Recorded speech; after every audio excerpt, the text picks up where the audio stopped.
Okay, we're going to go a little south from Seattle, and we're going to have Oregon-based poet and fiber artist Camille T. McDaniel reading from her debut collection, Blood, Skin, and Water. Camille has lived in Boston, Harlem, Paris, Long Beach, and a true Sagittarius is constantly fighting the urge to make another drastic change in scenery. Let's give Camille a warm welcome to the stage.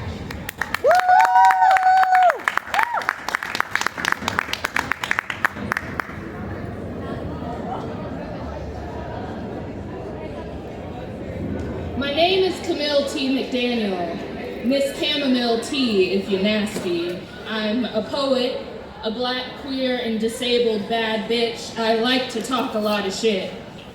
My tongue is as smooth as it is heavy. I believe in naming the ugly, in slow cooking the gristle till the tender truth falls off the bone. I hope to write poems for the revolution. I am writing for a revolution where we disabled divas and gay niggas get to come first, where my trans siblings are on the news because they are so alive, so brilliant with the very light you claim God only saved for you. But my God blessed me with this gift, said right life unto the queer black kids being told they should not exist. My pen is committed to cutting through conservative bullshit. My pages call it as they see it. I am not a pessimist, but a realist. I am a literary conscript. My favorite weapon of destruction, a pink glitter gel pen. No, I don't enjoy confrontation. I am just as nervous as the next guy, but I'd rather go with heart thumping in throat than sit in pale acceptance of my demise. I am too obsessed with the past to not want to shape a hope for the future. I guess I am an optimist. That must be the reason why I keep writing this, how things must become better. I think I'll keep writing this, that things will get better, because it has to be true. Thank you. Hi, everybody. Hi. Hello. It's so good to be here. My name is Camille T. McDaniel. I'm not from Portland, Oregon. I live in Portland, Oregon. I'm from California, from NorCal. I lived in Long Beach for a long time, which is where a lot of this book was written. I actually pitched my book to the publisher that it's on, literally over there, a couple years ago. So it's just a very full circle moment to be here. I'm excited to share with y'all. I will say I am a poet who loves a lot of energy. So if you're shy, this is not the place to be shy. Let me hear some snaps. Can I get a Can I hear an okay poet? Okay, poet. Okay, thank you. I like to talk shit and I like when the crowd talks shit back, so feel free. I always love to start my sets with this poem in my book that's for my grandmother. She passed when I was very young, but she's with me all the time. This is called Survivor. I'm watching the first ever episode of Survivor, wishing my eyes bone dry when I am carried back to 2000, 2 years before my grandmother died. I can't remember, but I think by that time she knew of the lump nesting deep in her lungs, waiting for the perfect moment to kill her. I meet the older castaways, their hair golden white just like hers, their glasses sitting round on a pronounced nose just like hers. My aunt told me just last month how much my grandmother loved the show. So now I daydream about watching the newest season with her cursing and eye rolling, our least favorite marooners, always rooting for everybody black. I wonder if she dreamed of being on the show. Had she not ridden off her smoker's cough and cut the cancer at its knees before falling to her own? I imagine her audition tape lit with her big smile and spunky sense of humor. Brown eyes sparkling from too many prescription pills. I know she wasn't perfect, but I remember her so. I imagine her standing tall and fit for a 70-year-old. I imagine her back erect and her fingers uncurled. I see her finding the hidden immunity idol and surviving tribal council and surviving the next and winning every immunity challenge and winning it all and being nicknamed Super Gene and breathing full and never coughing up blood and never swapping gold gray tresses for a stiff chestnut wig. I imagine my grandmother is here. I forget I ever watched her sip that last breath.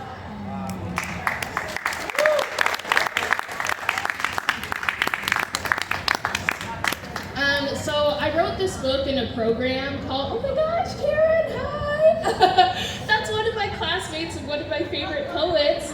I wrote this book in a program called the Community Literature Initiative, the poetry publishing program, where you are in community with about 6 to 10 other poets for 10 months, and you work on your manuscript and you study craft, and at the end you have a beautiful book that you can pitch and hopefully get published. So yeah, that's where this book came from, and I always love to say blood, skin, and water, it's a testament to being in spite of it all. I have lupus, I'm disabled, I'm also queer, and I'm black. I'm checking all the boxes on the struggle Olympics, I guess. But I just really wanted to write something that honored my ancestors, honored the people that came before me, but also spoke some hope into the future generations. All right. Next poem, I asked my poetry besties in Portland which poems I should read, and of course they picked the most depressing ones, so take care of yourself. This one is called Wasteland Baby. My womb is a wasteland, or at least I pray it is, unable to forge another spark in a world that's already burning. What are bloodlines if they are boiling? What is martyrdom if everyone is dying? Baby, it's safe to say that I don't want you here. Believe me when I say you'll be safer, dancing in the ether, babbling and giggling with God or whoever is up there. I imagine your grandmother saying my heart is tight and selfish, and only you have the little limbs to stretch it. But I keep dreaming of your button nose and little amber toes, rising from one grave only to be laid into another, much colder than the one you know. Baby, I'm going to do us all a favor and end you where you are, a cluster of an idea, safe in another universe.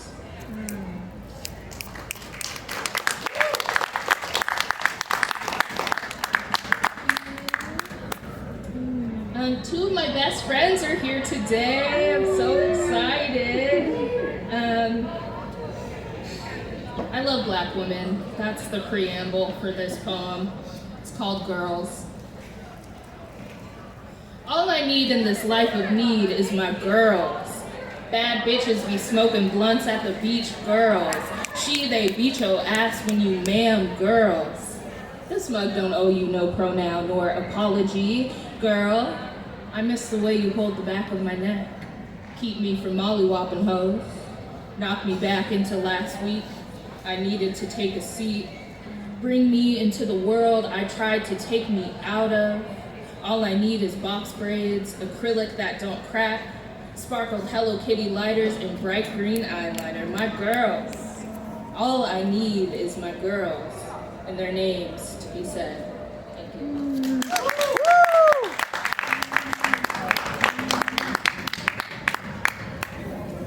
So this next poem is not in my book, but it's in a new project that I'm working on. It's new shit.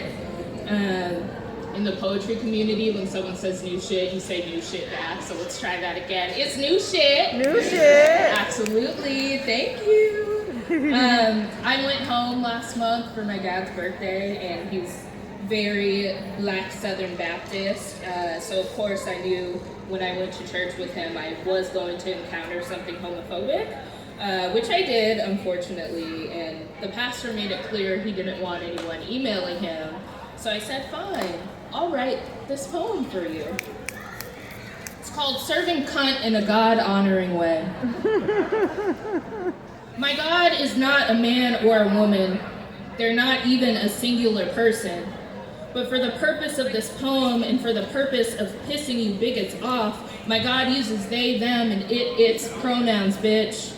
My God is so gay, they are omnipresent, as in cannot be put in a box, omnipotent, as in won't be propped upon white supremacist platforms in justification of your hatred. It is alpha, as in niggas been gay since the beginning of time, omega, as in niggas gon' be gay until the end of time. My God always got the receipts.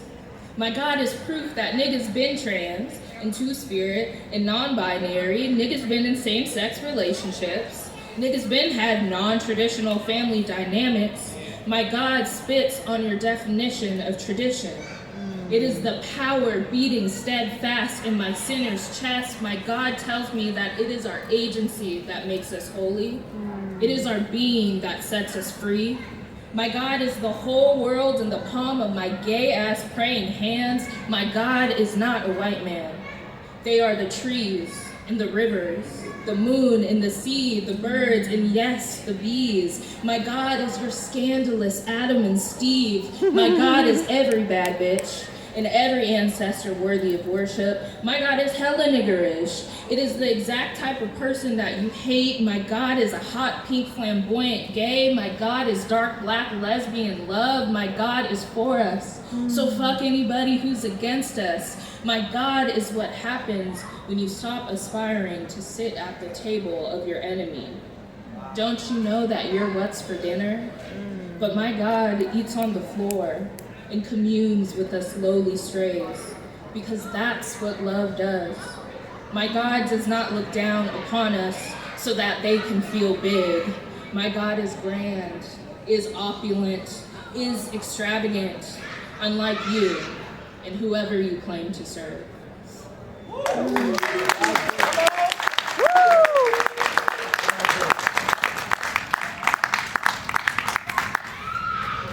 You don't mind if I talk some more shit?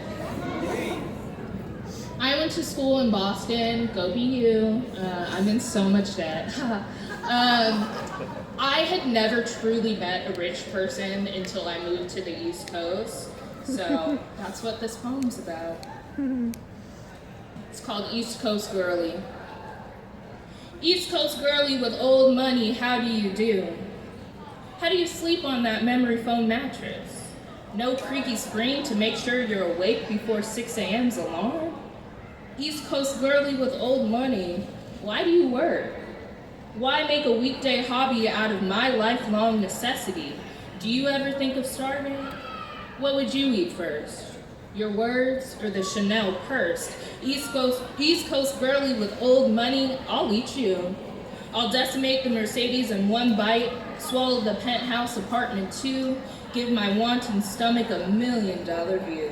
East Coast girly with old money, ain't it funny? Your grandfathers made a lick off my grandfathers, split their back in two. East Coast girly with transatlantic money, tell me, do you bleed like I do? Thank you.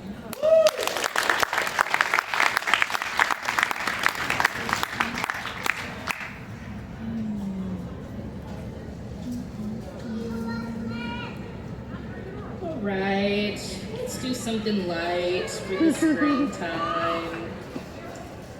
I mentioned I lived in Long Beach when most of this book was made. I lived on the west side of the city, kind of northwest side of the city. And I loved living somewhere where so many people looked like me and had similar experiences. So this poem is called Heaven.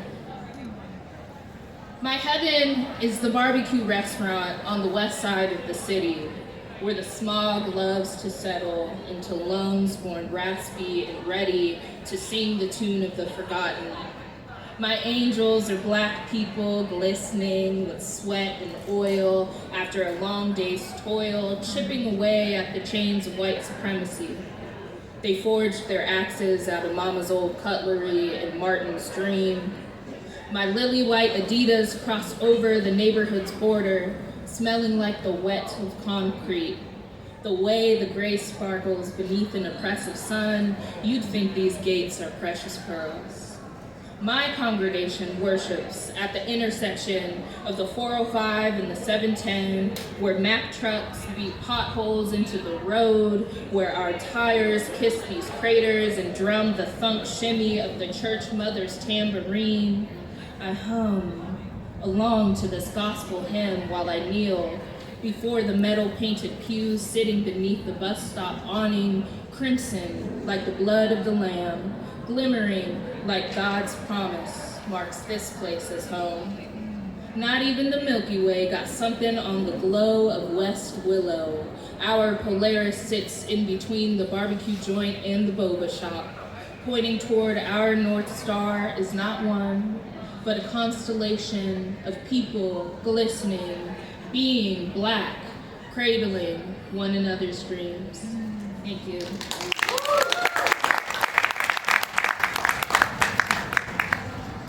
I have two more for you. Thanks for rocking with me, y'all. This has been so fun. I'm so happy the sun's starting to peek out now, too.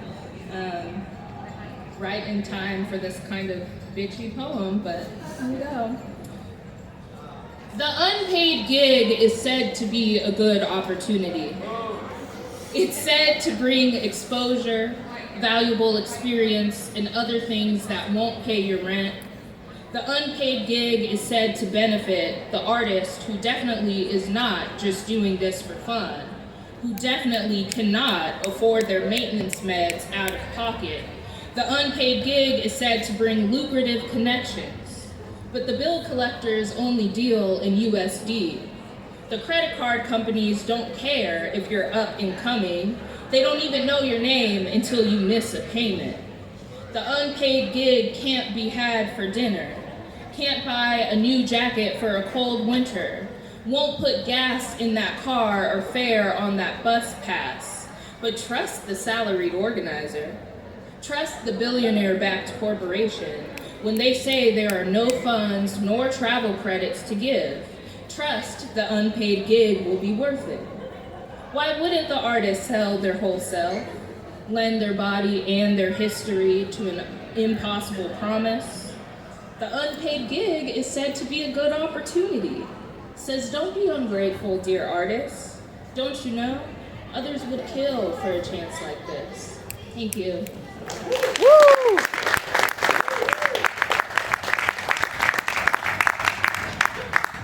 You know, I had to slide that in. I'm very grateful to be here. This is so exciting. I really am honored.